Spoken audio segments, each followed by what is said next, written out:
Sesungguhnya Ramadan itu lebih berharga daripada uang ataupun materi emas dan perak, bahkan jika emas dan perak itu sebesar dunia dan seisinya. Kalau kita mensyukuri nikmat diberikan kebahagiaan keluarga, mensyukuri nikmat akhirnya diterima setelah beberapa kali ditolak misalnya. Mensyukuri nikmat bisa punya anak setelah beberapa tahun menunggu. Mensyukuri nikmat dikasih keluarga yang bahagia, sakinah, mawaddah, warahmah. Maka sesungguhnya Ramadan lebih berharga daripada nikmat keluarga. Apapun bentuk nikmat dunia yang kita rasain, sesungguhnya nikmat Ramadan itu lebih besar dan lebih layak untuk kita syukuri. Seandainya kita mengerti. Makanya setiap datang bulan Ramadan, tidak ada yang gembira terhadapnya kecuali di dalam hati mereka ada iman. Ya ayyuhalladzina amanu. Cuman orang beriman yang akan menyahut panggilan Allah Subhanahu wa taala, labbaika ya rabbi wa sa'daik. Aku penuhi panggilanmu ya Rabbi, segala kebaikan dan kebahagiaan itu ada di sisimu. Jadi ketika Allah memanggil kita dalam bahasa Al-Quran dengan kalimat panggilan ya ayyuhalladzina amanu, maka berarti Allah memanggil orang-orang yang di dalam hatinya ada iman. Sehingga Nabi bersabda, man shoma Ramadan imanan wahtisaban. Tetap landasannya adalah iman. Sehingga tidak mungkin ada orang yang bahagia terhadap Ramadan kecuali di dalam hatinya ada iman. Makin besar bahagianya, makin besar imannya. Makin lama bahagianya, makin istiqomah keimanannya. Makin lama bahagianya sampai akhir Ramadan dan ditutup dengan kesedihan karena perpisahan dengan Ramadan, makin benar dan makin sejati imannya. Jadi bisa dibilang kebahagiaan kita terhadap datangnya bulan Ramadan adalah salah satu di antara ekspresi iman. Bukan karena buka puasanya, bukan karena udah pada beli makanan-makanan untuk 1 bulan, bukan karena hal-hal yang sifatnya lebih kepada kebahagiaan duniawi, tapi karena ibadahnya, malam-malamnya yang berkah, siang-siangnya yang penuh dengan kebaikan. Karena itulah orang beriman berbahagia.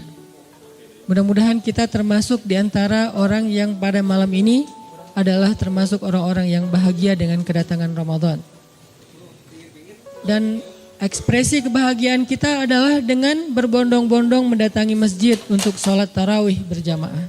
Dibuka dengan sholat maghrib berjamaah, karena tadi maghrib dimulainya tanggal pertama dalam Islam itu dimulai dari maghrib. Jadi mudah-mudahan kalau malam ini dan insya Allah malam ini malam pertama Ramadan kita buka dengan sholat maghrib berjamaah, kemudian tarawih berjamaah, dan insya Allah istiqomah sampai akhir Ramadan, bahkan seumur hidup seperti itu insya Allah.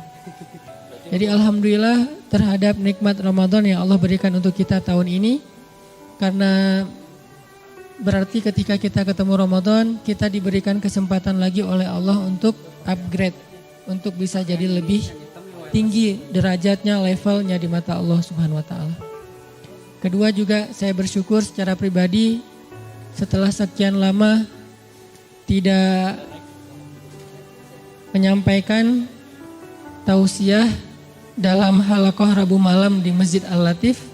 Akhirnya qadarullah sekarang kesampaian lagi nih, karena dakwah ini berawal dari tempat yang mulia ini. 3 tahun yang lalu, bahkan sebetulnya 11 tahun yang lalu, dakwah pemuda hijrah secara khusus, teman-teman Bandung secara umum berawal dari Masjid Al-Latif yang berkah. Mudah-mudahan Masjid Al-Latif ini selalu diberikan oleh Allah Subhanahu wa taala limpahan keberkahan, sehingga dengan keberkahan itu bertambah kemakmurannya, bertambah jamaahnya, dan bertambah manfaatnya buat kaum muslimin. Terus terima kasih buat semua teman-teman yang udah hadir, yang udah berdesak-desakan, yang sudah mencari tempat parkir mungkin susah. Mudah-mudahan semua jerih payah teman-teman di malam Ramadan ini Allah Subhanahu wa taala balas dengan kebaikan yang berlipat ganda. Teman-teman yang dirahmati Allah, sebagian ulama mengumpamakan Ramadan itu dengan siyahah, dengan traveling. Siyahatul mu'min asyam, kata sebagian ulama. Travelingnya orang beriman itu adalah puasa Ramadan. Jadi ada ulama atau sebagian ulama menganalogikan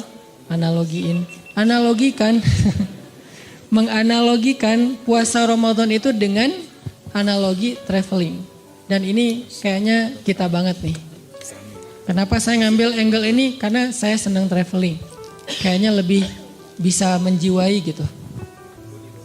Kalau kita umpamakan Ramadan itu dengan sebuah traveling, coba kita cari tahu dulu gimana sih caranya kita bisa dapat trip yang penuh dengan kesan. Kita bisa enjoy dengan sebuah traveling yang kita lakuin.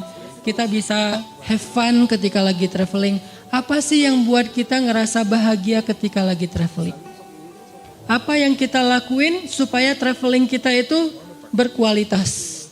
Apa yang kita lakuin supaya ketika kita have trip, ketika kita ngelakuin traveling itu kita bisa enjoy banget.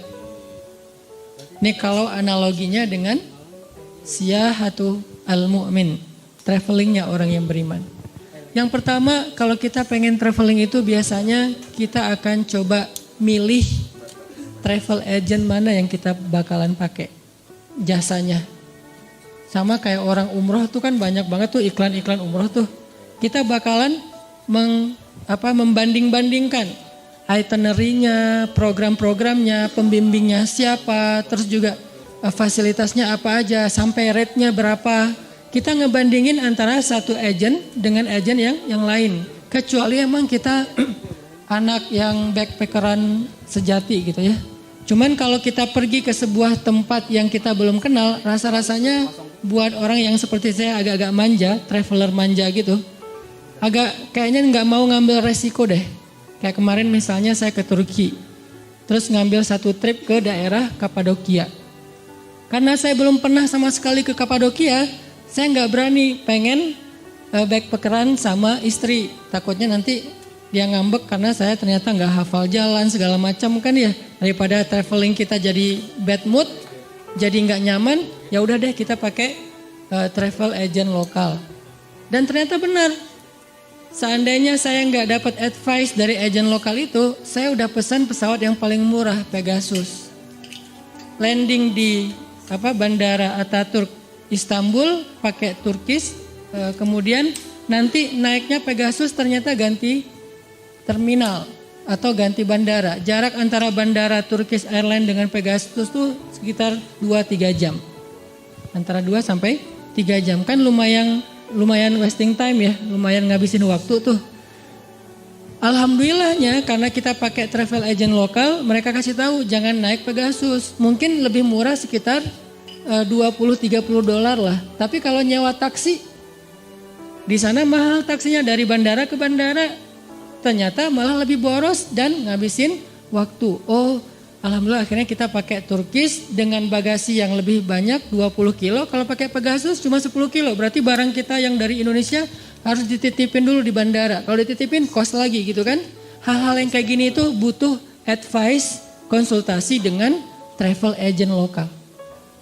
Sehingga ketika kita pakai jasa travel agent, kita tinggal tunggu beres doang, ngikutin aja program mereka. Itinerary-nya ketika di Kapadokia ngapain, nanti hari pertama kemana, hari kedua kemana, dibawa jalan kemana, nanti makannya di restoran lokal yang mana.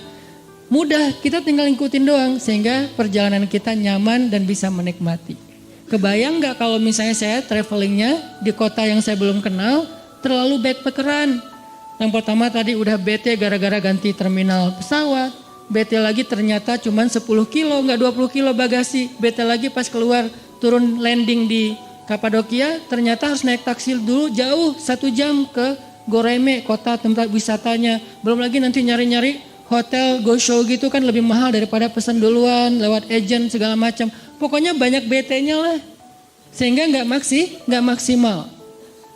Begitu juga dengan siyahatu Ramadan, traveling bulan Ramadan. Dari awal sekarang nih, coba kita tentuin travel agent mana yang kita bakal pakai jasanya untuk traveling Ramadan kita. Apa maksudnya Ustadz? Pilih masjid, pilih komunitas, pilih program Ramadan mana yang paling cocok buat kita yang udah banyak banget di Bandung. Ada Al-Latif, ada Istiqomah, ada Salman, ada Al-Murabbi, ada Habibur Rahman, ada Al-Hidayah Arcamanik, ada di mana-mana dah pokoknya. Kita tinggal pilih travel agent Ramadan ini mana yang itinerary-nya paling cocok sama kita, yang mungkin kalau memang ada biaya infak untuk operasional rate-nya berapa, yang mungkin juga siapa pembimbingnya di situ. Sehingga dengan travel agent Ramadan kita tinggal ngikutin aja itinerary-nya, itinerary khataman 30 juz, itinerary misalnya nanti ada program belajar Al-Quran, belajar hadis, belajar apa, itinerary itikaf, itinerary apa, kita tinggal milih di antara travel agent. Ini lebih mudah buat Ramadan kita daripada kita Ramadannya backpackeran. Kalau Ramadan backpacker sendiri tuh banyak nanti bingungnya, ini ngapain lagi ya, ini gimana, dan gak ada yang mensupport kita, gak ada yang mementoring kita. Tetap berjamaah itu lebih berkah daripada sendiri. Ini nih analogi dengan poin pertama, bahwa siyahah orang yang beriman itu, travelingnya orang beriman itu adalah Ramadan. Pilih travel agent kita. Mau masjid yang mana? Atau kita bisa mix beberapa travel agent. 10 pertama misalnya di masjid A, 10 kedua di masjid B, 10 ketiga di masjid C yang paling nyaman, atau ganti-gantian masjidnya. Yang penting kita ikuti program yang sudah dibuat oleh masing-masing lembaga itu, masjid itu atau komunitas itu. Insya Allah ini akan lebih maksimal. Biarkan kita mengikuti program yang sudah dibuat, kecuali kita emang udah pro banget dalam traveling ya, emang anak traveler banget, sehingga kita bisa bikin program sendiri. Dan selain program yang udah dibikin sama travel agent Ramadan itu, kan masih ada banyak free time ya, yang kita bisa memprogram diri sendiri. Kayak misalnya program dari masjid tertentu, pagi kita tilawah bareng-bareng, nanti kan siang masih free time sampai sore. Nanti sore ada kajian hadis, menjelang berbuka, membaca hadis-hadis keutamaan Ramadan, puasa, tahajud, segala macam. Dan itu kan kita kalau ngelakuin sendiri agak-agak boring kan, agak-agak garing krik-krik gitu kan. Tapi berhubung ngelakuinnya bareng dengan yang lain di sebuah grup, jadi bisa saling mentertawakan. Kayak orang lagi umroh tuh ngetawain temennya yang tadi tawaf berapa kali, yang tadi mau cium hajar aswad terus nggak jadi karena kebanting ke belakang, yang ngetawain temennya apa, yang cerita, banyak cerita kan kalau lagi satu grup. Tapi kalau sendiri agak sedikit garing sih, walaupun ini perjalanannya perjalanan spiritual. Jadi berjamaah lah, carilah sebuah program, sebuah komunitas, masjid yang kita bergabung di dalamnya, walaupun gak full 30 atau 29 hari. Ini poin pertama teman-teman, untuk memaksimalkan traveling Ramadan kita. Kedua, kalau di umroh haji itu ada istilah manasik ya. Jadi sebelum orang berangkat ke sana, di sini ada Ustadz Luman yang lebih pro dari saya nih dalam bab umroh. Punten Ustadz. Kalau mau berangkat umroh itu kan suka ada manasik. Kadang-kadang sekali, 2 kali, kalau haji bahkan beberapa kali secara reguler. Apa fungsi manasik? Supaya kita belajar tentang fikih ibadah selama kita berada di umroh. Dan ternyata manasik ini walaupun istilahnya identik dengan umroh dan haji, tapi juga berlaku dalam puasa Ramadan. Kita perlu belajar dulu nih. Jangan-jangan apa yang pernah kita baca tahun lalu udah lupa. Kayak misalnya kalau udah yang standar lah ya, kalau udah witir pas tarawih masih boleh witir lagi enggak Ustadz? Standar kan? Ini setiap tahun dijawab tapi setiap tahun ditanya gitu. Ustadz, imsak itu yang mana? Pas bunyi telolet atau pas azan? Nah ini dari tanya terus setiap tahun udah ada jawabannya. Terus Ustadz, kalau misalnya kita, maaf buat yang udah nikah, yang jomblo tutup telinga dulu. Buat yang udah nikah, kalau ciuman di siang hari batal puasa enggak? Saya bilang ciumannya gimana? Coba diperjelas, ada videonya enggak? Modus ya. Ternyata udah pernah ditanya juga oleh sahabat kepada Nabi. Gimana kalau misalnya kita azan subuh, artinya udah lewat waktu imsak, tapi kita masih belum mandi besar, masih junub. Apakah puasa kita sah? Pertanyaan-pertanyaan yang lebih kepada tutorial puasa. tutorial Ramadan atau teknis. Nah ini kita coba manasik diri kita dengan belajar lagi, buka lagi bukunya, YouTubean lagi, Google lagi, cari lagi di beberapa referensi. Supaya apa? Supaya pas kita jalan, kita tuh nggak terlalu polos. Kita tuh nggak terlalu blank gitu. Kayak orang umroh tadi, dia tahu, oh tawaf itu 7 kali. Jangan mentang-mentang semangat jadi 10 kali gitu atau 1000 kali. Nggak ada juga sih. Atau tawafnya, tuh ada yang tawafnya pakai roda tuh kan ya, wheelchair gitu kan ya. Gua pakai skateboard aja dah tawaf sih, ngeboseh gitu kan. Wis pakai ngetrik, oli lagi di depan sana. Dipanggil-panggil sama askar. Kenapa? Karena kita nggak baca tutorialnya dulu. Sama kayak cewek-cewek yang mau berhijab kan biasanya baca tutorial hijab kayak gimana. Atau lihat di YouTube, oh hijab yang kayak gini bagus tuh, yang sebelahnya dikasih kayak bunga mawar gitu, sebelahnya bunga kaktus gitu, ada 2 model bunga gitu kan. Oh ternyata begini cara pakai jilbab yang kekinian, yang lagi ala-ala apa gitu. Nah ini semuanya butuh baca tutorial dan kita bekali diri kita biar nggak terlalu awam. Sehingga nanti kayak misalnya apakah batal puasa kalau kita membersihkan mulut kita dengan pasta gigi atau cukup dengan air aja. Tapi kalau airnya kebanyakan ketelan gimana? Pas lagi wudhu kumur-kumur ketelan dikit sih dan rasanya segar gitu gimana gitu. Gak sengaja sih Ustadz, cuman sering gitu. Itu gimana hukumnya? Nah kayak gini-gini cari aja, jangan tanya saya ya. Coba cari, kita googling bareng-bareng. Nanti insya Allah juga akan ada kajian-kajian yang banyak. Sebagiannya akan dibahas oleh para Ustadz. Intinya bekali diri kita. Sama kayak kita misalnya mau traveling ke satu daerah, cari tahu dulu tentang daerah itu kan. Kayak misalnya kita mau kemana gitu, mau ke Jepang, mau ke New Zealand, kita udah baca di sana tuh ada objek wisata apa aja sih, ada spot apa aja sih yang seru, yang bisa bikin perjalanannya lebih berkualitas. Oh nanti datang ke museum, oh nanti yang museum tuh jaraknya sekian, kita baca itinerary-nya ini apa sih? Kayak misalnya kita ke Yordania kan ada Petra atau ada apa gitu, oh ternyata ada sejarahnya. Jadi kalau kita udah baca dulu culture-nya, sejarahnya, apa tentang kota yang kita bakal datengin, pas kita sampai di sana tuh kan lebih kerasa kan, lebih menjiwai soalnya kita udah baca tentang kota itu. Kayak orang dari dulu tuh ambisinya pengen ke Korea banget. Dia udah sering nonton drakor, udah sering K-pop, udah sering cari tahu gosip-gosip Korea apa gimana gitu. Terus yang cewek-cewek Korea yang udah muslim berhijab siapa aja di follow gitu kan ya. Di stalking, udah nikah belum ya? Oh ternyata belum, mudah-mudahan saya nge-like, first like terus. Padahal biasa aja sih buat dia. Nah ini kan kenapa? Pengen ke Korea karena terobsesi oleh film-film drama Korea. Kenapa orang pengen ke Belitung? Gara-gara Laskar Pelangi. Kenapa dulu orang pengen ke Mesir? Gara-gara ayat-ayat cinta. Sebelum ayat-ayat cinta Mesir nggak terlalu jadi favorit kecuali buat orang yang memang pengen belajar sejarah. Setelah ayat-ayat cinta, gimana yang Mesir pada berbondong-bondong ke Mesir. Habis Laskar Pelangi pengen berbondong-bondong ke Belitung. Habis apa lagi nanti? Kayak 99 Cahaya Eropa pengen kemana di Eropa teh. Habis film apa gitu Muhammad Al-Fatih pengen ke Turki. Habis ini pengen kemana. Kenapa kita jadi terobsesi jadi pengen banget ke sana gara-gara udah dimanasik dengan info atau film atau ilustrasi tentang sesuatu yang kita bakal datengin. Gitu juga dengan Ramadan. Kalau kita udah kenal banget dengan Ramadan, fadail, keutamaan. Apa sih hal-hal yang seru di bulan Ramadan? Apa sih serunya tahajud di bulan Ramadan? Apa sih serunya tarawih di bulan Ramadan? Apa sih serunya tilawah di bulan Ramadan? Apa sih serunya berbuka puasa dan ngasih orang makanan berbuka di bulan Ramadan? Serunya apa? Kita cari tahu. Makin kita tahu, makin kita terobsesi pengen memaksimalkan perjalanan itu.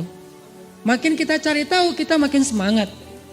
Dan ini hal yang sangat wajar. Sama kayak Disneyland gitu di beberapa negeri kan, di Jepang, mungkin nggak tahu di Singapura ada apa enggak, kayak di Hong Kong. Kenapa orang datang ke sana terutama yang bawa anak kecil? Karena anaknya itu udah sering nonton film-film animasi tentang Disney gitu kan. Jadi dia pengen lihat tokoh-tokoh yang selama ini dia lihat di layar laptopnya atau di layar TV-nya. Ini keobsesi. Begitu juga tentang Ramadan. Coba bekali diri kita.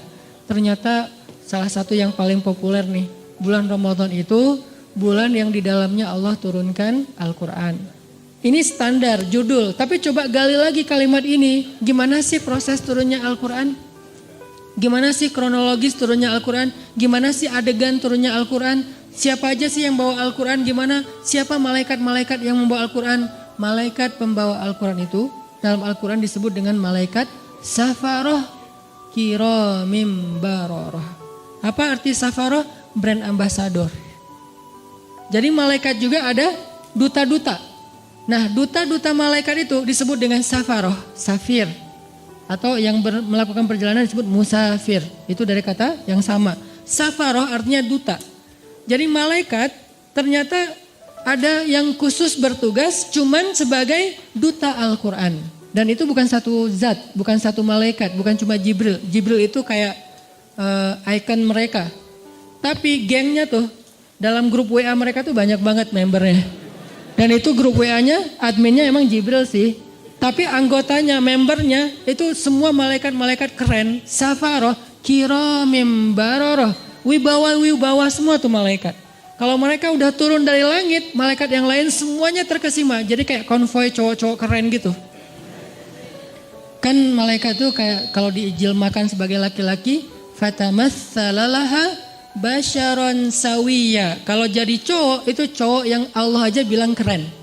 Bukan cewek-cewek yang bilang keren ya. Kalau kita kan standar kerennya agak rendah nih. Siapa aja keren di mata kita kan.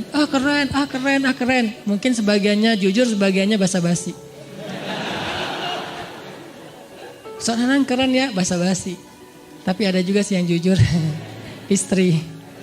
Maaf ya. Nah, kalau malaikat yang bilang kerennya siapa? Allah. Allah sendiri yang bilang fatamatsalalaha basyaron sawiya. Siapa lagi yang bilang malaikat itu keren? Umar. Umar itu kan orangnya standarnya tinggi ya. Dia nggak akan gampang takjub sama fisik laki-laki kalau nggak ideal banget. Tuh Umar tuh, karena dia sendiri udah keren. Jadi orang yang keren kan kadang-kadang standarnya lebih tinggi. Pas datang Jibril menjelma sebagai laki-laki menemui Nabi dalam hadis iman, Islam, ihsan kayak gitu-gitu. Umar itu nggak ngomong loh. Kalau bahasa orang Sunda mungkin walaupun nggak kayak gitu, kayak orang yang apa ya, terkesima banget. Saking terkesima mungkin kalau ada kita di situ udah calangapan gitu lah. Hah? Jibril? Waktu itu belum dikasih tahu kalau itu Jibril. Apa panggilan kerennya tuh Gabriel _ malaikat gitu kan ya. Datang Nabi, Jibril.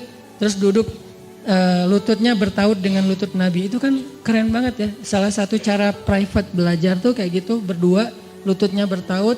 Jibril nanya sesuatu, Nabi menjawab, dibenarkan, ditanya, menjawab, dibenarkan. Pas laki-laki itu udah pulang, Umar diem aja sampai Nabi bilang, Umar tahu nggak itu siapa? Siapa ya Rasul? Itu Jibril. Tahu gitu tadi selfie, minta tanda tangan apa gitu.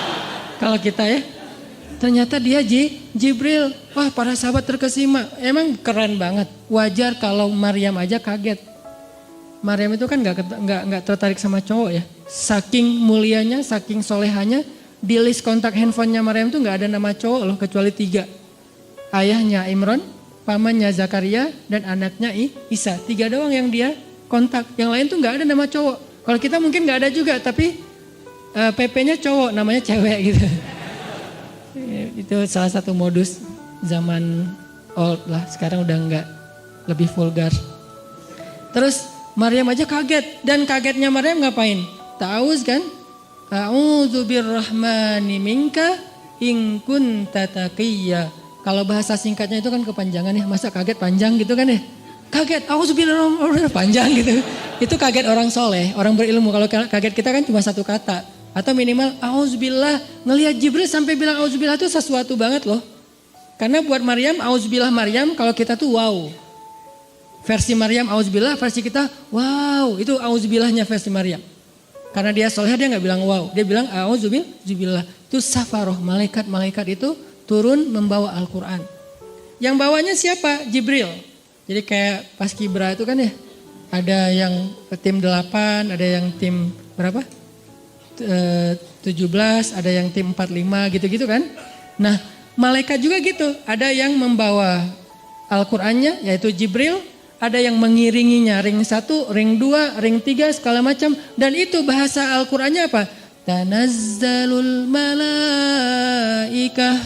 Tanazzal artinya malaikat itu turunnya berkelompok-kelompok. Kelompok tim 8, kelompok tim 17, kelompok tim 45, kelompok tanazzal, turun kelompok-kelompok berangsur-angsur, warruh dan Jibril. Jibril itu diistilahkan dengan Ruhul Kudus, roh yang suci yaitu Jibril. Artinya ketika Jibril membawa Al-Quran turun ke dunia, itu diiringi oleh barisan malaikat yang konvoi dari langit pertama sampai langit ke-7. Dan di antara tangga-tangga langit itulah Jibril turun satu tangga demi satu tangga membawa Al-Quran yang mulia. Dan setiap Al-Quran lewat, para malaikat semuanya ta'zim, menghormati lewatnya Al-Quran. Semuanya menunduk di depan Al-Quran yang lewat. Dan la yamassuhu illal mutahharun. Tidak ada yang bisa menyentuh itu kecuali yang suci, yaitu para malaikat, sebagian tafsir. Walaupun ada dua versi tafsir. Kemudian Jibril datang kepada Rasulullah SAW, mengilhamkan, mengajarkan Al-Quran ini kepada Rasul. Dan bisa dibilang teman-teman, Rasulullah itu ujian hafalan Al-Quran beliau itu di bulan Ramadan. Setiap datang bulan Ramadan, setelah Al-Quran udah turun sekian banyak, Jibril selalu memurojaahi. Murojaahi itu istilah orang-orang hafiz, ujian gitu atau ngulang hafalan. Itu bulan Ramadan, Jibril datang, Muhammad coba store hafalan. Nabi Muhammad store dan gak ada yang salah. Udah selesai khatam, Jibril naik lagi. Jadi setiap bulan Ramadan, Jibril mengevaluasi hafalan Qur'annya Rasulullah Sallallahu Alaihi Wasallam. Makanya Jibril itu bisa dibilang kayak mentornya Nabi, sahabat soulmate-nya Nabi banget, temannya Nabi banget, yang mencintai Nabi banget. Apa ayat bahwa Jibril itu mentornya Nabi? Allamahu syadidul quwa dzu mirratin fastawa. Al-Quran yang diajarkan kepada Muhammad oleh malaikat yang syadidul quwa, malaikat yang keras, malaikat yang perkasa. Dzu mirrah, malaikat yang memiliki wibawa. Gimana wibawanya Jibril? Ya kayak manusia, kalau orang yang wibawa lagi ngomong kan yang lain diem ya. Jibril kalau ngomong, malaikat yang lain diem. Kalau Jibril lewat, malaikat lain, Jibril, pada bisik-bisik gitu. Saking kerennya Jibril. Dan Jibril ini punya geng, ring satunya. Siapa ring satunya Jibril? Dulu iblis sebelum dia berkhianat. Setelah dia berkhianat, Allah laknat, diganti oleh para anbiya. Dan puncaknya Rasulullah SAW. Dan Jibril sama Rasulullah itu saling mencintai karena Allah. Teman banget. Kalau kemana-mana berdua, kalau bahasa kita ngopi bareng, nongkrong bareng, jalan bareng gitu kan. Pernah suatu saat Jibril lama gak turun-turun. Nabi kangen banget kepada Jibril. Kemana ya Jibril kok gak turun, lihat ke langit. Jibril juga di langit lihat ke bumi, gimana ya kok gak bisa turun. Sama-sama kangen tapi gak bisa ketemu. Jibril kangen Nabi, Nabi kangen Jibril tapi gak bisa ketemu. Setelah sekian lama Jibril baru turun, Nabi nanya, ya Jibril kemana aja kok gak datang-datang, saya kangen gitu. Kata Jibril membacakan ayat. Jadi jawaban Jibril itu ayat Al-Quran. Berarti Allah udah ngasih jawaban sebelum Nabi bertanya. Apa ayatnya? Di surat Maryam. Wa ma natanazzalu illa bi amri rabbik. Kami tidak turun wahai Muhammad, para malaikat, kecuali karena perintah Allah. Walaupun kangen, Jibril emosional. Dia kadang marah, dia kadang suka, dia kadang sedih, dia kadang gak tega. Kapan Jibril gak tega? Ketika Nabi dicabut nyawanya, sakaratul maut. Dan Jibril berada di sisinya Rasulullah, Jibril memalingkan wajahnya tidak melihat ke arah Rasulullah. Rasulullah bertanya, Jibril, bencikah engkau melihat wajahku saat ini ya Jibril? Aku lagi jelek ya kalau bahasa kita gitu. Kata Jibril, ya Rasulullah, saya gak tega ngelihat wajah Rasul ketika kesakitan. Saking sayangnya Jibril kepada Rasulullah. Jadi malaikat itu bukan plain. Kayak robot gitu, gak ada emosional. Ada emosionalnya. Cuman emosional malaikat juga karena Allah. La ya'sunallaha ma amarahum wa yaf'aluna ma yu'marun. Mereka gak pernah bermaksiat termasuk dalam perasaannya. Suka, benci. Bahkan kadang-kadang malaikat juga saking semangatnya bekerja sampai debat, ikhtilaf di antara malaikat. Malaikat juga ada mazhab-mazhab. Mana malaikat mazhab? Itu yang kasus membunuh 100 orang. Terus dia meninggal di tengah jalan, datang 2 malaikat, beda mazhab kan? Yang satu bilang, dia bawa surga nih, enak aja kan dia banyak dosa. Tapi kan dia udah tobat, tapi kan dia belum selesai tobatnya, banyak rame. Akhirnya Allah menengahi di antara pertikaian 2 malaikat. Artinya malaikat ini punya emosi. Cuman emosinya itu gak kayak kita. Yang baper subjektif, dikit-dikit baper. Misalnya yang marahnya gak jelas alasannya apa. Yang cintanya cinta buta. Dan segala macam lah. Kalau malaikat kayak gitu. Jadi malaikat cinta sama Rasul tapi nggak bisa ketemu. Wa ma natanazzalu illa bi amri rabbik. Kita imajinasikan suasana ketika Ramadan turun Al-Quran. Supaya kita tahu bulan Ramadan ini bulan yang di langit tuh sibuk banget loh. Malam Ramadan pertama di langit itu hiruk pikuknya tuh luar biasa. Euforianya tuh luar biasa. Gembira semua langit tuh. Sampai surga dibukain satu pintu yang tidak dibuka kecuali di bulan Ramadan. Dan pohon-pohon di surga itu dihias oleh Allah seperti kita menghias taman dengan lampu-lampu di atas pohon. Jadi surga di bulan Ramadan itu kelap-kelip, indah sekali. Tanpa itu aja udah indah surga teh. Saking indahnya surga, Nabi kan pernah melihat surga ketika lagi sholat ya. Kalau nggak salah lagi sholat gerhana matahari. Allahu Akbar, tling gitu. Allah buka tabir. Kalau bahasa kita itu dikasih kayak 4D gitu kan. Tiba-tiba Nabi ngelihat sesuatu yang lain. Allah bukakan tabir hijab surga sehingga Nabi melihat surga dari jarak yang sangat dekat. Saking dekatnya seolah-olah hanya dengan melangkah beliau bisa metik buah anggur di dalam surga. Nabi lagi sholat nih, Allah bukakan hijab, Nabi ngelihat surga, ada anggur yang bergelantungan dan gemes banget pengen dipetik saking kerennya nih anggur, saking ranum banget. Nabi berjalan lagi sholat menuju ke depan dan pengen ngeraih anggur. Lalu Allah tutup hijab itu. Dibukalah hijab neraka, Nabi langsung mundur ke belakang sampai mentok ke sahabat di shaf pertama karena melihat isi neraka. Ini artinya surga nggak dihias saja tuh udah keren. Nggak dihias saja Allah sampai mengatakan bahasa-bahasa tentang surga itu di dalamnya lu'lu, marjan, segala macam. Di dalamnya ada banyak perhiasan-perhiasan. Belum lagi nanti bahasanya mudhammatan. Ada jenis surga yang hijau tua. Surga hijau tua maksudnya apa? Surga yang lebat dengan pohon-pohonnya. Ini berarti surga kayak Amazon kalau di dunia. Hutannya lebat banget dan itu buat anak-anak yang anak-anak gunung lah ya. Yang senang-senang gunung tuh ada mudhammatan ayatnya. Saya lagi nyari-nyari surga yang ada ombaknya yang mana gitu. Yang ada mudham. Kenapa surga identik dengan gunung, kebun, rumah, pasangan. Yang pasti pasangan itu yang penting sih. Karena ada kebun, gunung segala macam sendiri agak-agak garing juga ya. Dan insya Allah di surga itu gak ada jomblo, tetap hashtag. Mudhammatan. Jadi anak-anak wanadri ini coba baca Ar-Rahman dan coba bedah lagi ayat mudhammatan. Surganya hijau tua. Kenapa hijau tua? Saking lebatnya hutan di dalam surga. Kayak gimana jenis pohon di dalam surga? Satu pohonnya kita berjalan di bawahnya 100 tahun, itu belum keluar dari naungan dahan-dahannya. Kan di daerah Taman Sari gitu kan, ada pohon-pohon yang kebun binatang yang gede banget ya, melintasi jalan. Itu baru di dunia aja udah kayak gitu pohon, gimana di surga. Sehingga kalau kita berjalan di bawahnya 100 tahun, naik onta nih 100 tahun, belum keluar dari dahan atau naungan keteduhan satu pohon doang. Makanya disebut mudhammatan, hijau tua, lebat banget. Siapa yang ada di sana? Itu tempat spot buat berburu. Karena salah satu hobi nanti penghuni surga, terutama yang cowok-cowok berburu. Cewek-cewek nemenin cowoknya berburu. Berburu, kita udah, dan berburunya udah jago, bukan meleset-meleset wae ya. Jadi gak seru juga kan, meleset akhirnya stres. Kenapa gak dapat buruan? Masa di surga stres gitu? Pastilah. Nanti kalau yang tadi main air pasti udah jadi tiba-tiba jadi kayak Kelly Slater gitu. Tiba-tiba jadi main di barrel gitu, udah jago pro surfer gitu. Karena di sana tuh udah nggak ada lagi yang setengah-setengah, semuanya jadi pro.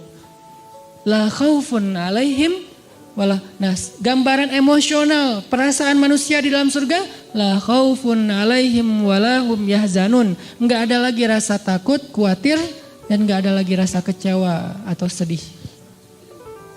Terus gambaran rumah di dalam surga, rumah yang tidak ada teriakan di dalamnya dan tidak ada ucapan-ucapan tercela.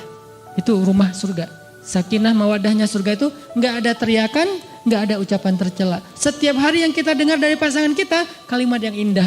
Pasangan kita nggak mungkin ngecewain kita di surga. Kalau di dunia kadang manyun, wajar lah ya. Kadang salah ngomong, wajar manusia. Tapi di surga nggak ada yang kayak gitu. Semuanya nikmat. Dan malam Ramadan, surga yang indah itu Allah hias. Jadi kita bayangkan, kita imajinasikan. Kenapa Nabi ngomong sedetail ini? Supaya kita berimajinasi tentang keadaan Ramadan.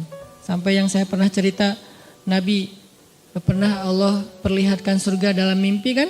Dan mimpinya Nabi itu bagian dari mi'rajnya beliau naik ke langit.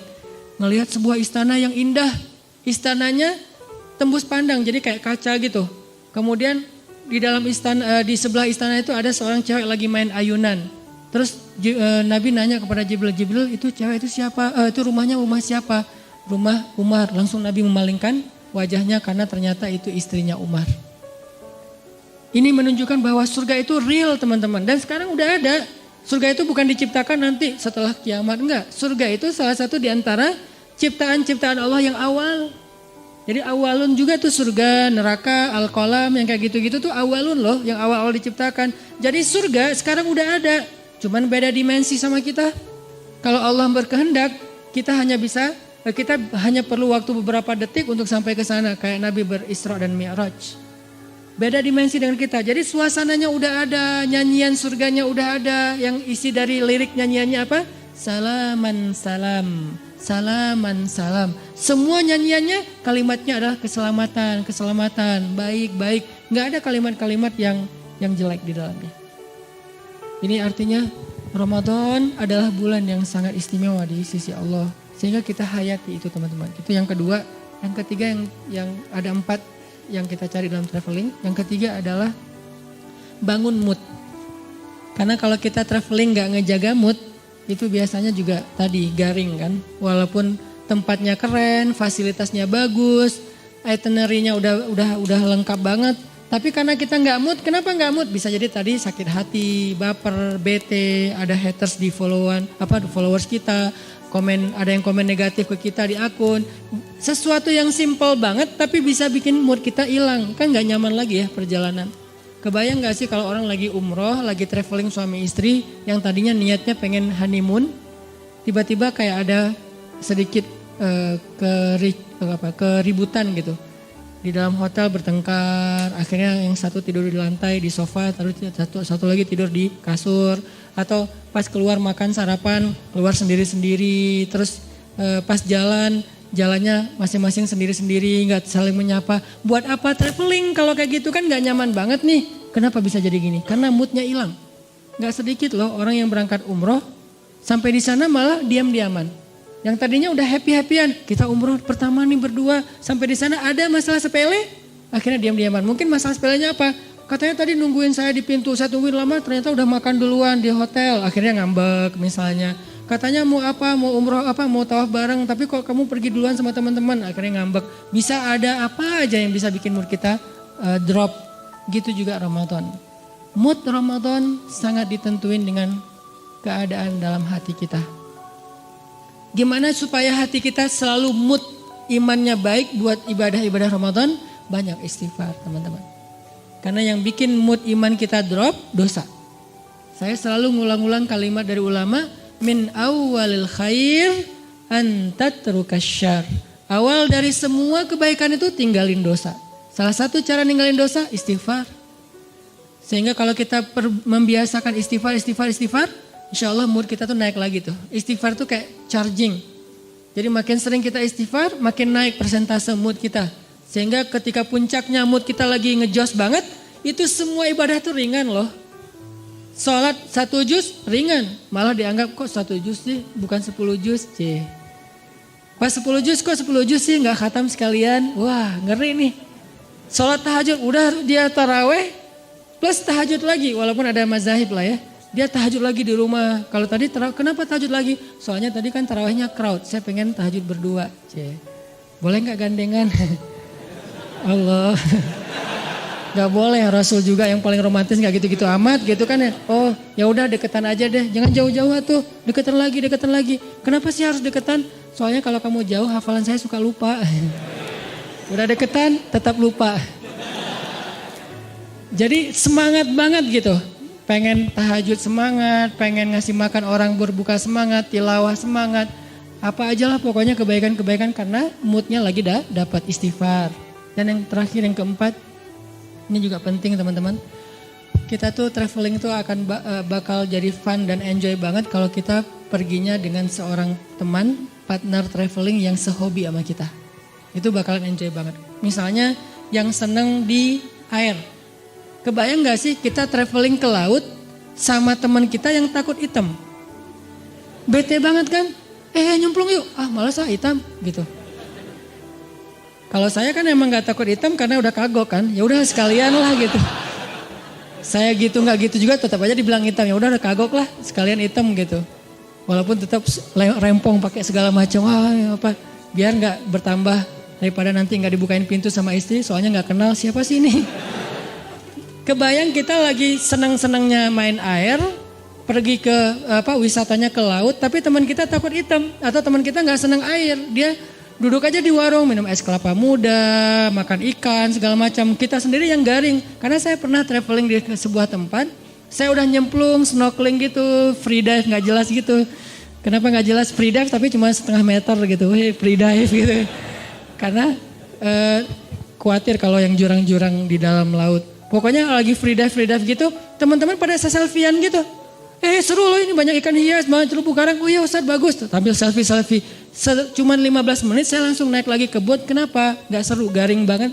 Masa saya mau jadi sendiri doang di situ di laut, yang lain pada di atas kapal. Ini karena gak dapat partner yang sehobi. Sama kayak kita yang senang gunung, ngajak orang yang malas banget ke gunung. Kedinginan, banyak nyamuk, belum lagi nanti jurik segala macam, khawatir. Masa mau, saya mau ke belakang. Terus bangunin kita, kenapa? Takut gitu kan ya. Kan gak seru banget kan. Belum lagi dia lebay gitu orangnya ke gunung kayak nonton film horor. Dikit-dikit peluk gitu. Ya kalau itu pasangan. Kalau teman kos-kosan gitu kan geli ya. Ini gak sehobi nih sama kita nih ke gunungnya. Jadi gak akan nyaman perjalanan kita trip ke gunung. Atau yang ke mall. Saya sering merhatiin nih kalau lagi nganterin istri ke mall. Apalagi mallnya yang agak-agak rame gitu kayak pasar baru ya. Saya kalau datang ke tempat-tempat yang crowd gitu, saya perhatiin apa? Wajah bapak-bapak. Itu semuanya kerung gitu. Ibu-ibunya, beda banget nih ekspresi antara ibu-ibu sama bapak-bapak kalau di mall teh. Apalagi mall yang pasar-pasar gitu kan bapak-bapaknya. Sambil bawa bawa bawaan gitu istrinya. Istrinya kan gak bawa jadi gak berasa belanja banyak kan. Kayak free gitu. Belum ada apa-apa yang dibeli. Si bapaknya ini apa? Makanya kan ada sunnah Nabi dalam sunnah berbelanja. Salah satunya apa? Suatu hari Nabi lagi belanja bareng dengan Abu Hurairah, ditemenin gitu. Pas Nabi udah beli sesuatu, Abu Hurairah pengen ngambil. Ya Rasul biasa bawa. Kata Nabi, seorang yang belanja membawa belanjaannya sendiri. Itu sunnah belanja. Kenapa kita bawa belanjaan sendiri? Biar tahu kalau kita udah belanja banyak. Kalau yang bawanya supir, suami atau siapa gitu, kita nggak tahu. Makanya belanja bawaan sendiri. Udah banyak akhirnya males gitu kan. Atau naruh dulu di bagasi mobil balik lagi. Tetap aja. Itu wajah bapak-bapak tuh rata-rata tuh bete banget loh. Kalau di tempat-tempat crowd gitu ya. Semuanya pada bete. Kalau seandainya mereka bisa memilih. Cuman gak dikasih pilihan sama istrinya. Seandainya bisa memilih pasti mereka mau mojok di mana gitu ngopi. Kalau udah dikasih kopi langsung cenghar lagi kan ya. Wah kopi nih. Makanya kalau partner traveling kita nggak sehobi itu nggak bakalan enjoy, pasti nggak nyaman banget. Sebentar udah langsung pengen cus, kenapa? Udah kelihatan ada wajah-wajah bete nih. Mudah-mudahan kita cari partner Ramadan kita. Siapa yang rajin tilawah? Almar'u ala dini khalilih. Seseorang itu tergantung siapa teman dekatnya. Jadi kalau partner traveling Ramadan kita senang tilawah, kita ke bawah. Senang tahajud kita ke bawah. Senang sedekah kita ke bawah. Senang kebaikan-kebaikan kita ke bawah. Cari partner traveling yang bisa bikin Ramadan kita lebih semangat, lebih lebih nyaman gitu. Dan mudah-mudahan di akhir Ramadan nanti ada satu kesempatan 10 malam terakhir. Itu kalau saya analogiin dengan traveling teman-teman. Biasanya pas kita traveling kalau dengan pasangan tuh selalu hari terakhir itu kita nggak barengan. Hari pertama barengan, kedua barengan, terus aja barengan, pegangan tangan kemana-mana nggak bisa lepas gitu. Giliran hari terakhir pasti nggak barengan. Kenapa? Karena masing-masing ngejar target. Nyari oleh-oleh yang belum dapat. Si ibunya nyari oleh-oleh buat teman-temannya, si yang cowoknya juga nyari oleh-oleh buat teman-temannya. Jadi semuanya mencar. Hari terakhir biasanya mencar tuh. Masing-masing rempong sendiri-sendiri. Udah kita nanti ketemuan di sini ya, meeting pointnya udah jalan sendiri-sendiri. Itu analogi sederhana berlaku juga di Ramadan. Hari terakhir yang tadinya kita barengan, berbuka puasa bareng, malam tahajud bareng. Begitu masuk asyarah min awakhir Ramadan, 10 terakhir bulan Ramadan kayaknya kita harus berlakukan SOP traveling. Gak apa-apa deh, kali ini kita agak sendiri-sendiri. Itikaf sendiri-sendiri, maksudnya satu masjid tapi kan beda. Masa mau itikaf di sini mesra-mesraan kan agak aneh ya. Boleh sih mesra-mesraan, gimana? Nyisir rambut. Misalnya, mah bawa sisir enggak? Kenapa? Sunnah mah. Kan Aisyah nyisir rambut Nabi ketika lagi, papa kan gak punya rambut. Oh iya. Soalnya banyak mikir gitu. Jadi udah mulai sendiri-sendiri, udah nggak buka puasa bareng lagi karena sibuk dengan itikaf, masing-masing ngejar malam Lailatul Qadar. Dan itu penting banget, insya Allah nanti di malam-malam berikutnya akan dibahas. Mudah-mudahan tahun ini kita memperoleh Lailatul Qadar. Dan seandainya tahun ini adalah Ramadan terakhir kita, ya Allah jadikanlah Ramadan ini sebagai penggugur semua dosa-dosa kami. Jadikanlah Ramadan ini sebagai jalan buat kami ke surgamu ya Allah. Dan jadikanlah Ramadan ini adalah Ramadan terbaik dalam hidup kami. Semoga Allah memberkahi bulan Ramadan kita. Kullu am wa antum bi khair. Ramadan karim. Billahi taufiq wal hidayah. Wassalamualaikum warahmatullahi wabarakatuh.